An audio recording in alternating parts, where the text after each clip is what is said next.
Moving on, say you want to cultivate it yourself. How do you do it? First, let me state there are a few ways that you can go about cultivating lion's mane. Inoculating a decaying log with a spore would bring you a yield in about 1 to 2 years. Another option will give you your first harvest in just 2 to 4 weeks. This method is the most beginner friendly and is known as the bag method. The bag method is pretty much how it sounds. You'll be growing your mushrooms from your substrate contained within a purpose-made, sterile mushroom growing bag. Now with this method, you can put everything together yourself, or you can do what I did and buy a ready-made kit. These will typically run you about $30 to $40 with shipping.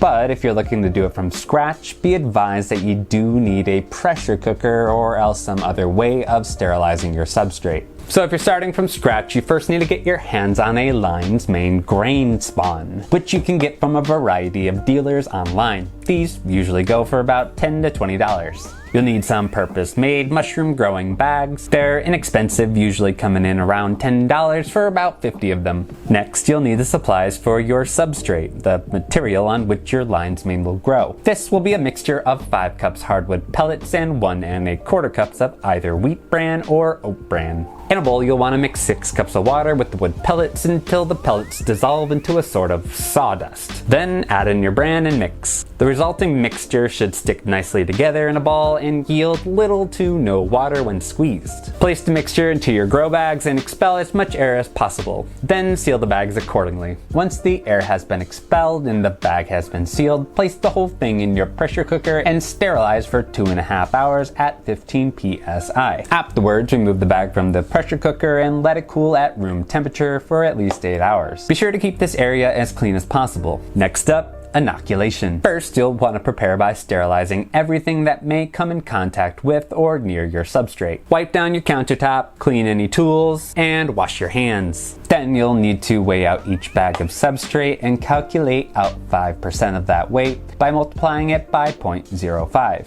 Weigh out that amount of grain spawn and add it to each bag. Expel the air from the bag and then seal it. You're going to want to place the bag in a warm, dark area that's about 60 to 70 degrees Fahrenheit.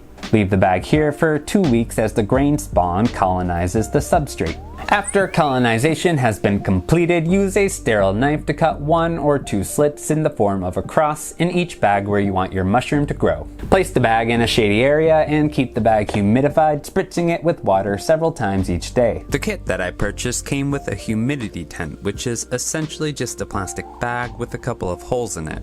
The bag covers the substrate and creates a sort of humid microclimate for the mushroom to grow. Be sure the slits of your bag are not covered up. You'll want to keep the bag out of direct sunlight and limit any indoor light that it receives. I've opted to keep my kit inside an infrared sauna that I built some time ago, and this way it only receives a limited amount of ambient light while the door is open. As a plus, the sauna is already in my bathroom, and so it gets an extra dose of warm humidity every time I shower. Since I'm frequently away from home for 24 hours at a time, I purchased a 30-hour humidifier, which is equipped with an automatic shutoff. Lastly, you'll want to give your mushroom a steady supply of fresh air. You don't want anything blowing directly on the mushroom, so I used a box fan in my window. You know it's ready for harvest once the strands of the mushroom begin to near 1/2 inch in length, and before the mushroom begins to yellow. Harvesting the mushroom is pretty straightforward. You're going to want to use a clean knife to cut the mushroom just above the plastic of your mushroom bag. Afterwards, clean out any additional mushroom stalk left over in the slits of your mushroom bag. Soak the entire bag in water overnight and then wrap the bag in your humidity tent. Place the bag in a dark, room temperature location, and in about a week you'll see a new fruiting body begin to emerge from the slits. From here you can repeat the entire growing process several times over. So now that you have this big beautiful mushroom, what do you do with it?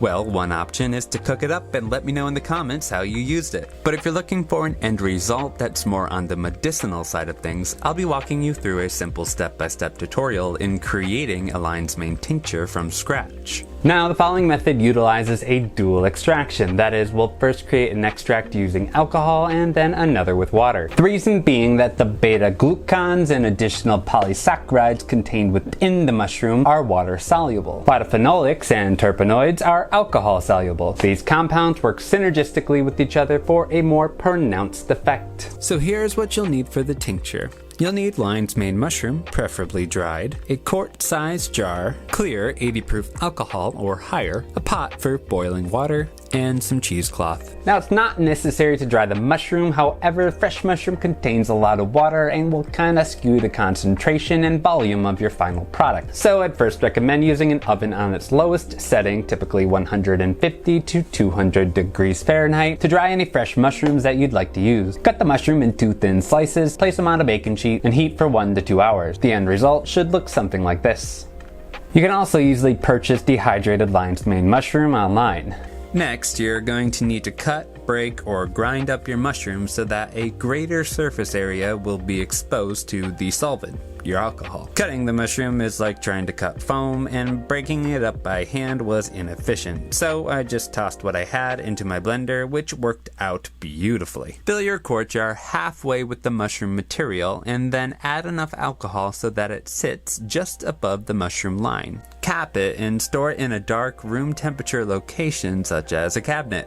Let it sit for 2 weeks, shaking the jar intermittently. After the 2 weeks has passed, drain out the mushroom pulp using your cheesecloth. Add the pulp to 8 cups of boiling water and then reduce to a simmer. Reduce the liquid in the pot to 1 to 2 cups and then let it cool to room temperature. Strain out the mushroom pulp using your cheesecloth and combine the alcohol and water extractions. At this point, you can dispose of your mushroom pulp. And congrats, that's it.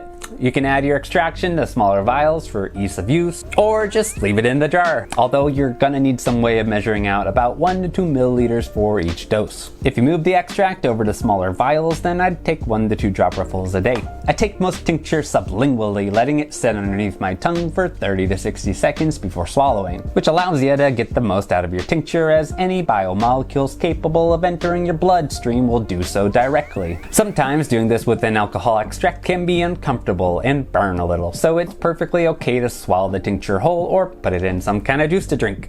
And that's it. That's all I got. I hope you found this information helpful and entertaining to a degree. And if you did and you want to see more of these videos, please do me a huge favor and tap the like button for the YouTube algorithm. Consider subscribing, as I plan on bringing you many more videos just like this one. Each like and subscription brings me one step closer to being able to do this consistently and with higher quality. Let me know in the comments what your experience with lion's mane has been like and what you've used it for. If you're interested in learning more about me, my channel, and what's to come, check out this video here. Until next time.